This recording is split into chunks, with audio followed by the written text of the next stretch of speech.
Okay, ladies and gents, welcome back to the Sonic CD Let's Play, and today I'm going to go through the next 3 zones of the game, starting off with, of course, Tidal Tempest. So, of course, so in order to go, you've got to get that robot generator. Yes, of course, I'm going to go and get those time stones. Now, as you can probably tell, this is basically, of course, this game's equivalent of Labyrinths, only except even a lot less annoying though. Mostly because of because it's more shorter in Labyrinth, and because of the fact that you don't have to fight Robotnik in the water, don't chase Robotnik out of the water. Although you have actually got a underwater boss, which is really cool though. So I basically think that this is not as annoying, nowhere near as annoying as Labyrinth Zone. Ugh, I cannot stand Labyrinth Zone. I've heard that in Sonic Heroes 2, no, Sonic Classic Heroes, Sonic the Hedgehog Classic Heroes, the fan hack, that of course it's more bearable because of the bubble shield.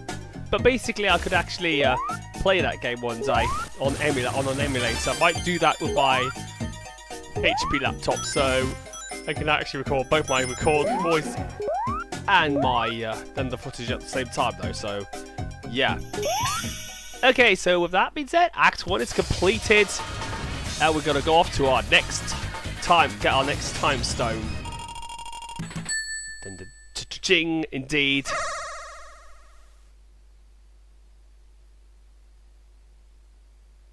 Okay, saving now.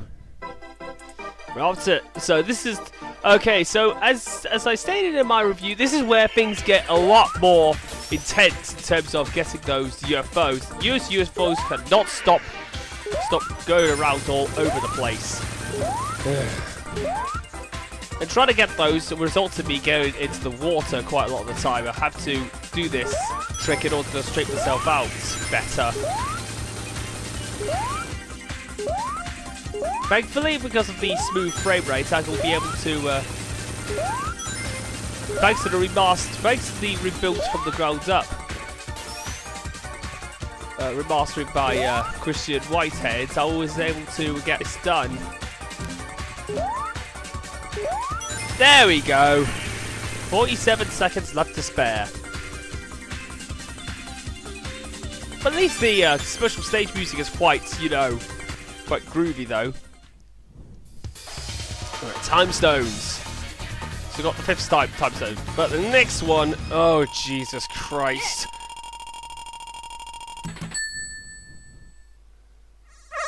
I'll explain when we get to that. Okay, so Tidal Tempest Act 2. This is okay, so I'm gonna get that shield. Wow.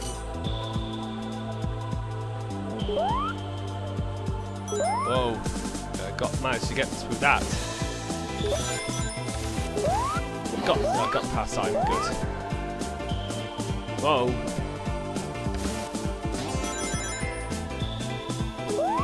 Get rid of these 2.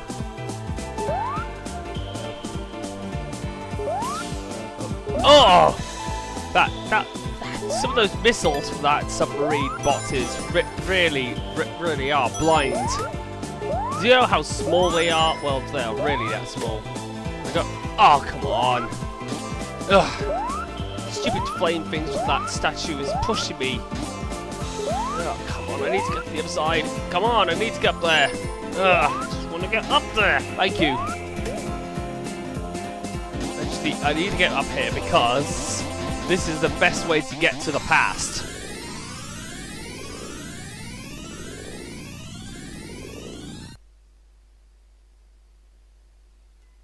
Okay, so that's that done. Now we can be able to get to that robot generator. There's no way I can there's no way I could get to the future with that, because of course there's no sign in that room that next to the where the springs used to be in the present. Oh, that was close. got hit, that would have been I had to waste time getting more rings back. Thankfully, I didn't get hit, and now I'm able to get to the special stage now. Ha! So Sonic made a good future in Zone 2, or Act 2 to be more specific. Okay, so we're off to special stage 6. Whoa, whoa, what is that? No! Jesus Christ! Did the people the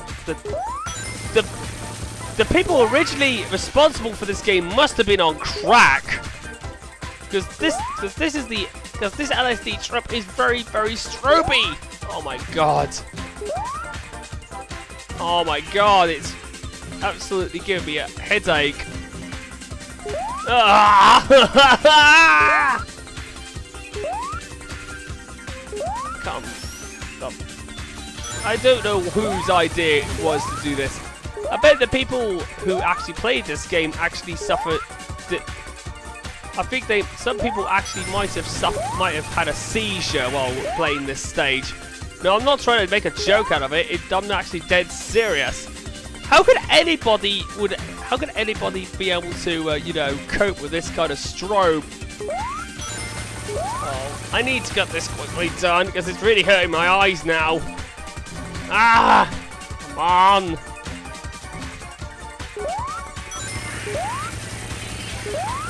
So it's gone faster. Gotta go fast.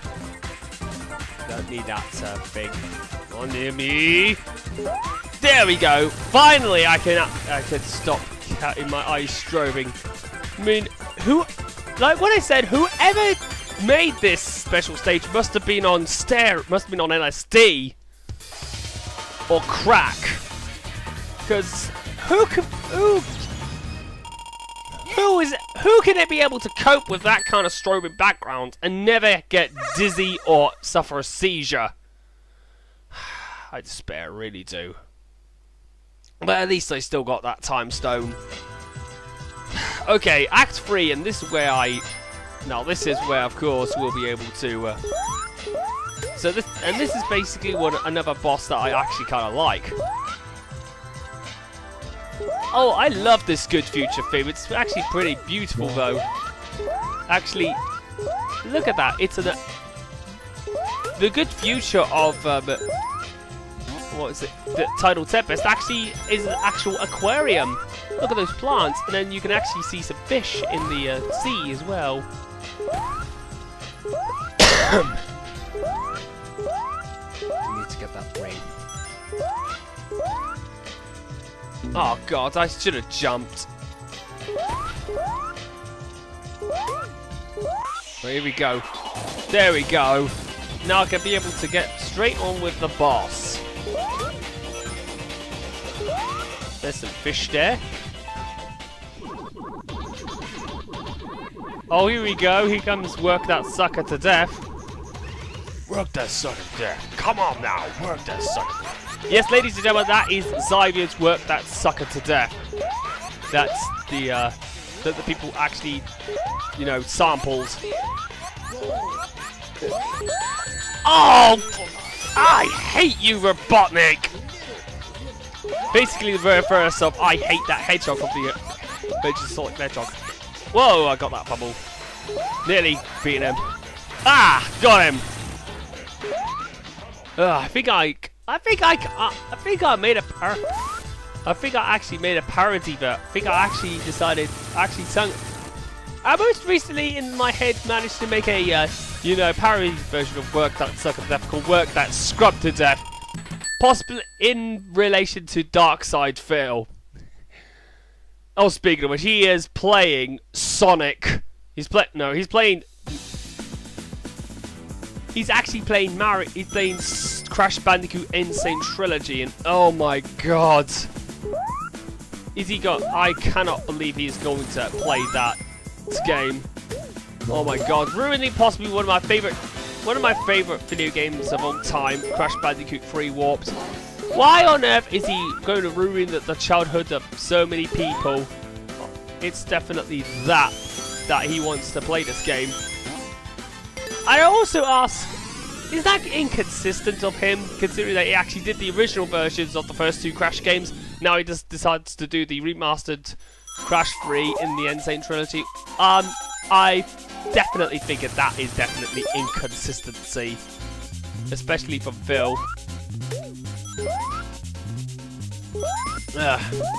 And if you all have actually watched my Muffin preview recently, I've actually announced that I'm going to be doing a "This is my first ever This is how you don't play" video.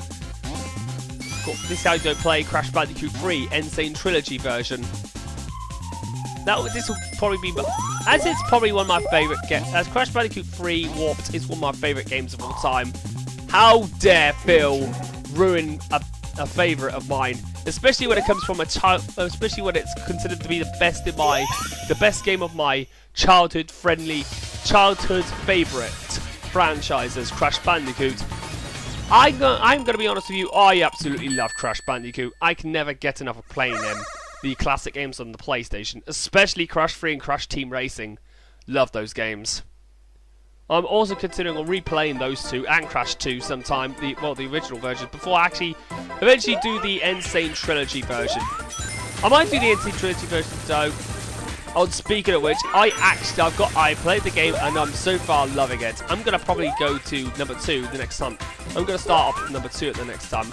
I'm not gonna get all the collectibles yet, but I might do it just after I've done all 3 games. So, well, after I've done 2 and 3, I might get all the collectibles from the first Sonic, from the first Crash Bandicoot. Because why? I know a lot of you are going to disagree with me. The coloured gems are a bloody pain in the bloody arse. And there was one stage that I absolutely hated that's coloured gem, the Lost City. I have that already, but Jesus Christ, that stage wasn't that bad in the original version, but because of how heavy Crash and Coco actually are compared with the original physics of the original PlayStation game, it gave me the red arse. But what you just saw me do is finally collect all the time stones, and I finally managed to do it. So going back to Crash Bandicoot, yes, I actually, apart from of course some difficulty spikes so far with Crash Bandicoot 1, I'm going to be honest with you, I'm actually impressed. It's actually it's a brilliant game, and I'm actually impressed. The visual presentation is just outright amazing. It's beautiful. It's absolutely beautiful. In fact, I never ever seen Crash sport such detail in his. I cannot believe that all characters have so much detail. Well, especially since well, I can't remember, but I digress. But I still think Crash Bandicoot never looked better, especially when it comes to him having more fur.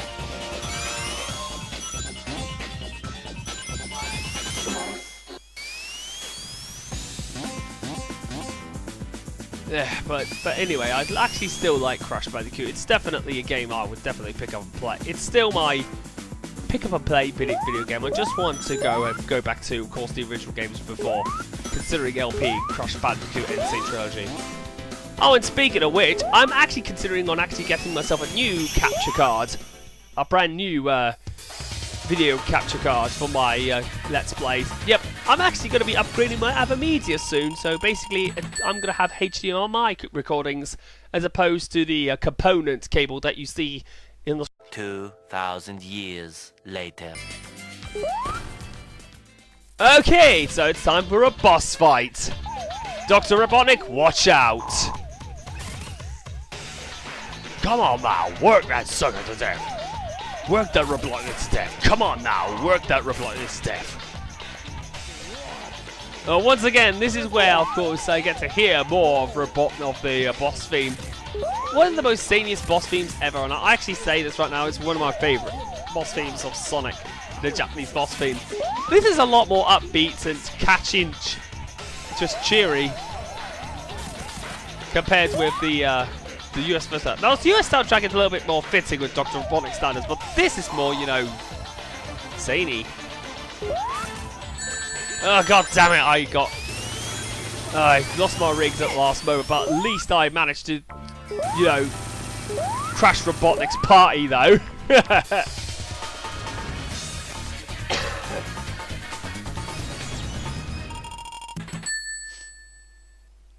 So, of course, now that's done, we'll be able to get on with our next stage. And, I hate this stage! Ladies and gentlemen, Wacky Workbench.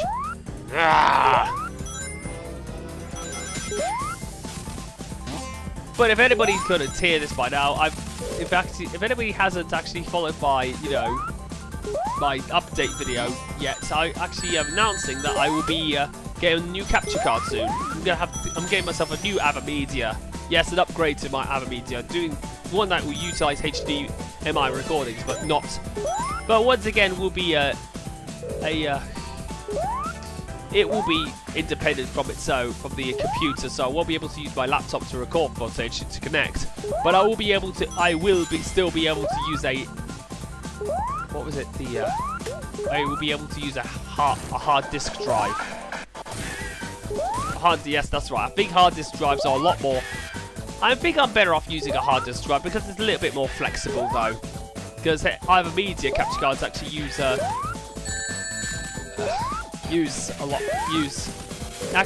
don't actually lag, and at least it actually uses good settings though. Hopefully that will give me something to improve on. God damn it. There's one thing. But anyway, with, of course, Wacky Workbench, I hate this stage because of the bounce pad flaw. I think they really overdid it. Like what I said in my review of this game, they absolutely overdid it with the gimmicky flaws. They can keep bouncing me about, and I don't know. And at times I don't even know where I can end up.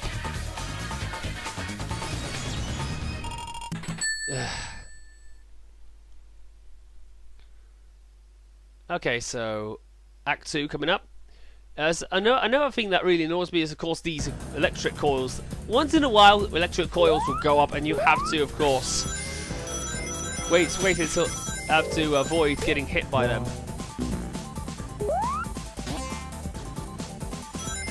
And it gets rather irritated. And sometimes, and also, if you actually play this in the dark, you'll get a massive headache. You'll probably more likely get a massive migraine.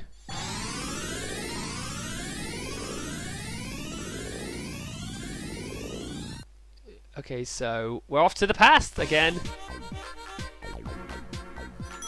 I actually like the Wacky Workbench's Japanese themes because they actually the present actually sounds like something you go out of a technological factory, and of course the past actually looks like it's building in progress in a canyon.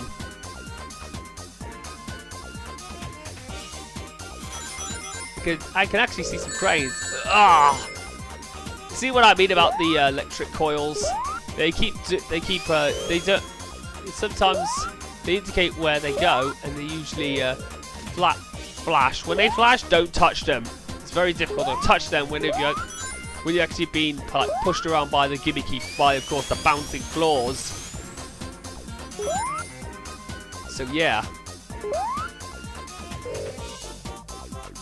I managed to find the exit. Managed to find the goal.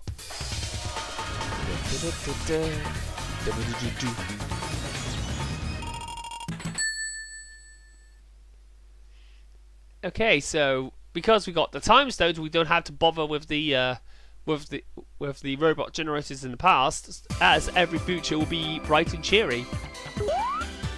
And that also guarantees us a good ending, so that's good.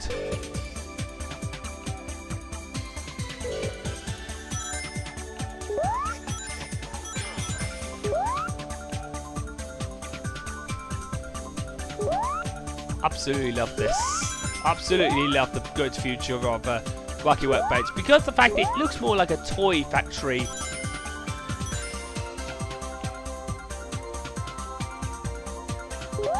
So here we go.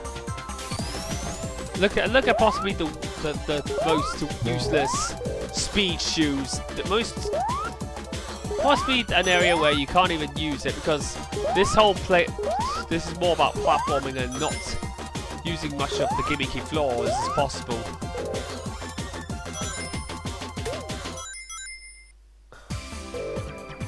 Here we go. Got that. So now let's face off with Robotnik again.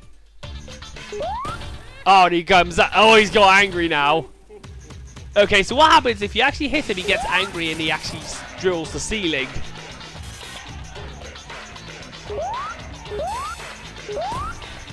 Okay, you have to repeat this process 2 more times.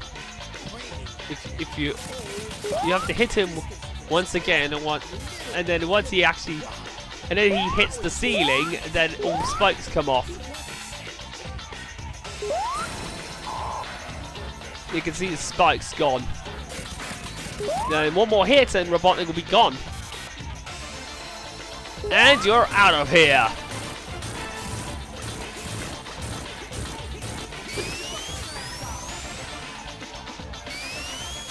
Here we go. Got it. Get back here, you fat bastard. Ugh, but he got away again.